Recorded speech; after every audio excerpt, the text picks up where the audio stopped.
शर्मा परिवार में 7 सदस्य थे। घर उत्तराखंड के देहरादून के पास स्थित एक ठंडे पहाड़ी कस्बे में था। परिवार में सबसे नई सदस्य थी नैना, जो घर के छोटे बेटे निखिल की पत्नी बनकर अभी कुछ ही दिनों पहले इस घर में आई थी।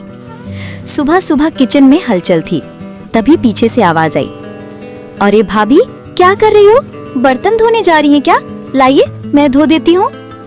नैना पलटी तो देखा कि रिमी, निखिल की छोटी बहन, मुस्कुराती खड़ी थी। नैना बोली, भाभी नहीं, मुझे दीदी बोलो। ओके नैना दीदी, अब हटिए, बर्तन मैं धो देती हूँ। नहीं नहीं, तुम क्यों करोगी? तुम अभी कॉलेज जाती हो, मैं कर लूंगी। नई नवेली बहू होने का फायदा उठाओ।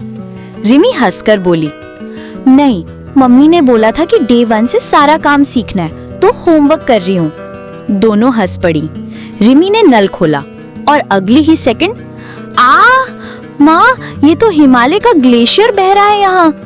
नैना हंस पड़ी। सर्दियाँ शुरू हो गई है ना, पानी तो बर्फ जैसा ही होगा। इतने में सास सुषमा जी किचन में दौड़ती हुई आईं। क्या हुआ बहू? रिमी ने चीखते चीखते कहा, मम्मी, पानी छूते ही हाथ जम गए। सुषमा हंस पड़ी। बहू, तुम भी ना, ठंड का स्वागत धमाकेदार चिल्लाहट से किया है तुमने। किचन में हंसी गूंज गई। नैना ने ठंड ठंड पानी सहते हुए जल्दी जल्दी बर्तन धोए। हाथ सुन्न हो चुके थे।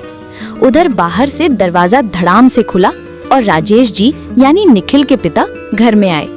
कांपते हुए बोले, अरे ओ राम जी, ठंड ने तो हड्डियां हिला दी, अब बिना स्वेटर नहीं जाऊंगा। सब हंस पड़े। लो जी, थोड़ी देर पहले रिमी ने ठंड की एंट्री अनाउंस की, अब पापा ने फाइनल कॉन्फर्मेशन दे दिया। इसी बीच नैना नाश्ता लेकर आ गई। राजेश जी बोले, इसमें पराठे कहाँ हैं बहू? मैंने आज पराठे नहीं बनाए। सुषमा की आंखें फैल गईं। नहीं नहीं नहीं, सर्दी में गर्मा गर्म पराठे चाहिए, तू जा और मेथी के पराठे बना ला। मेथी सुनते ही नैना और रिमी एक दूसरे को ऐसे देखने लगी जैसे यूपीएससी का पेपर सामने आ गया हो। मेथी का मतलब चुनना, धोना, काटना, मसाला, आटा और सेकना, एक पूरी सैन्य क्रिया। दोनों जुट गईं। मेथी छांटते छांटते उंगलियां जमने लगी। आटा गूंथते गूंथते नैना के हाथ लाल हो गए, पर आखिरकार मेथी के पराठे बनकर तैयार हो गए। सबने खाए, खूब तारीफ की, पर निखिल का मूड खराब था। कल से टाइम पर काम करोगी, देर नहीं चलेगी। नैना चुप हो गई। दिल भारी था। रात को उसने ठान लिया कि कल से सब समय पर करेगी, लेकिन ठंड ऐसी थी कि रजाई बाहर निकलने नहीं दे रही थी। सुबह होते ही सुषमा की आवाज, आज मूली के पराठे बनाना। दोनों बहुएं बोली, हे भगवान, आज मूली? ठंडे पानी से मूली धोते समय उंगलियां बर्फ बन गई। पराठे बनते बनते कमर झुक गई। ये रोज रोज का पराठा युद्ध जारी रहा। कभी गोभी के पराठे, कभी आलू के पराठे, कभी पनीर के पराठे, कभी पुदीना पराठे, कभी लौकी के पराठे, तो कभी मिक्स वेज मसाला पराठे। घर में पराठे का मौसम चल रहा था और नैना रिम्मी का हाल मैराथन धावकों जैसा हो चुका था।